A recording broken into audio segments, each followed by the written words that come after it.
Finance আৰু economics সাবজেক্টত আমি নগদ সংৰক্ষণ অনুপাত কেছ ৰিজাৰ্ভ ৰেচিঅ' CRR তাৰ বিষয়ে পঢ়িবলৈ পাওঁ। CRR কি বস্তু? এই ভিডিঅ'টোত আমি আলোচনা কৰিম। CRR কোনে মেইনটেইন কৰিব লাগে, কেতিয়া মেইনটেইন কৰিব লাগে, আৰু কেছ ৰিজাৰ্ভ ৰেচিঅ' যদি চেঞ্জ হয় তাৰ ইফেক্ট ইকনমিত কেনেকে পৰিব, এই সকলোখিনি এটা ভিডিঅ'তে আলোচনা কৰিম। কিন্তু কেছ ৰিজাৰ্ভ ৰেচিঅ' শিকাৰ আগতে আমি জানিব লাগিব নেট ডিমাণ্ড এণ্ড টাইম লায়াবিলিটিজৰ বিষয়ে, অৰ্থাৎ NDTL কি আমি জানিব লাগিব।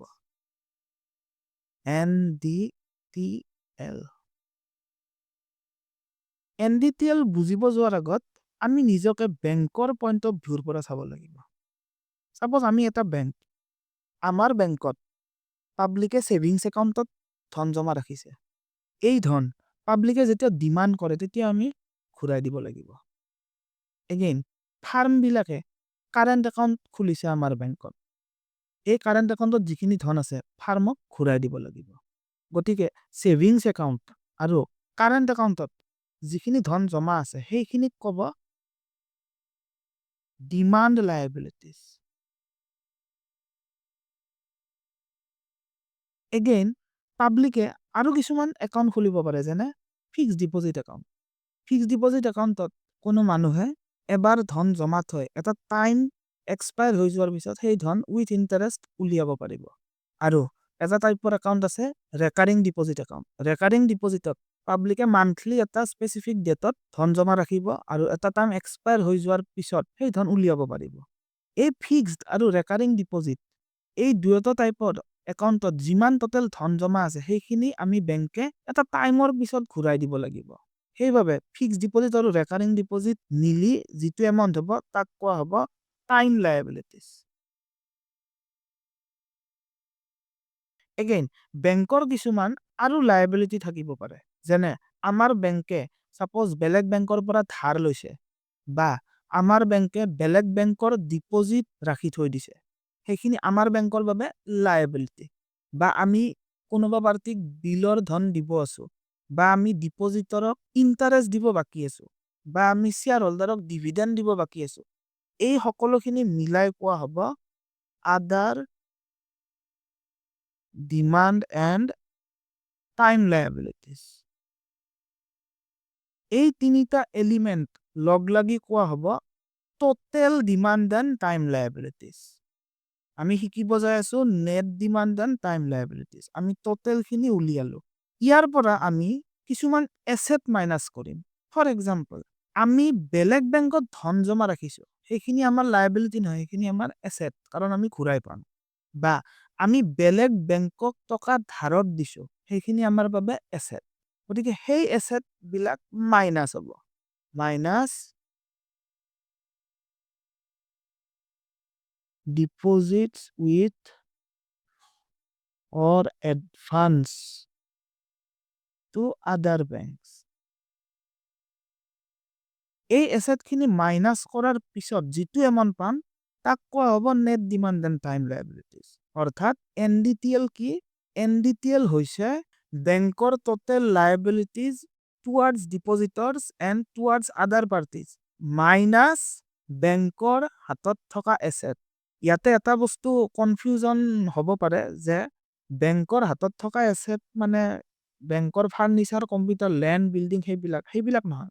লেণ্ড, বিল্ডিং, কম্পিউটাৰ, ফাৰ্নিচাৰ এইবিলাকক কয় নন বেংকিং এছেট।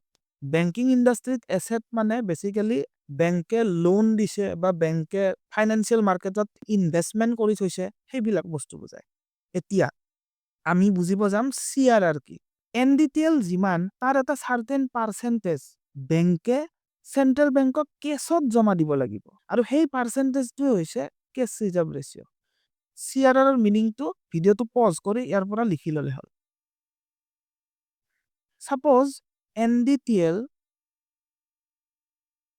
100 crores আৰু CRR 4%। যদি CRR 4%, আমাৰ বেংকে NDTL ৰ 4% এমাউন্ট চেন্ট্ৰেল বেংকত কেছত জমা দিব লাগিব। কেছ ৰিজাৰ্ভৰ এমাউন্ট কিমান হ'ব? 4% of 100 crore। অৰ্থাৎ আমাৰ বেংকে 4 কোটি টকা চেন্ট্ৰেল বেংকত কেছত জমা দিব লাগিব। আমি বোলে এই 4 কোটি টকা ৰিজাৰ্ভ বেংকত অনলাইন মাৰি দিওঁ নহ'ব কেছ জমা দিব লাগিব আৰু এই কেছ ৰিজাৰ্ভ কোনে মেইনটেইন কৰিব লাগিব শিডিউলড কমাৰ্চিয়েল বেংকে মেইনটেইন কৰিব লাগিব নন শিডিউল বেংকে মেইনটেইন কৰিব নালাগে